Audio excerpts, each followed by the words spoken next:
National Wrestling Fitness and 122 Formula Water, the LX Road Warriors.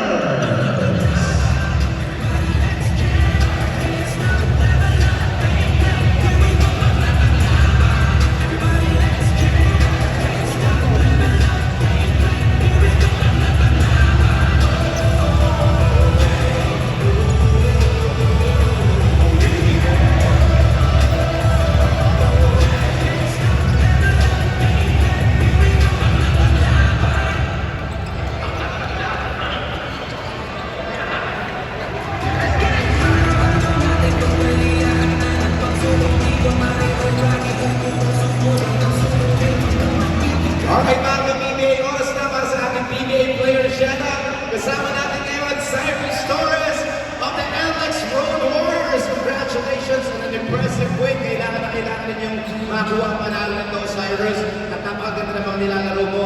Paano mo binibigyan ng halaga ang binibigay sa iyong playing minutes ng coaching staff ng LX at keep your hopes alive punta sa quarterfinals. Paano nyo mag-aanda ito?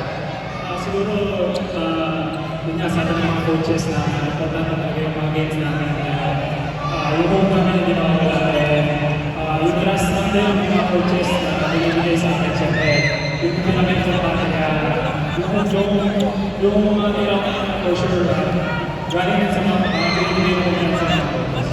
That's good. And then how about the shoutouts sa lahat ng mga fans ng NLEX, sa lahat ng fans mo, Cyrus, at sa lahat ng mga PBA game like tonight?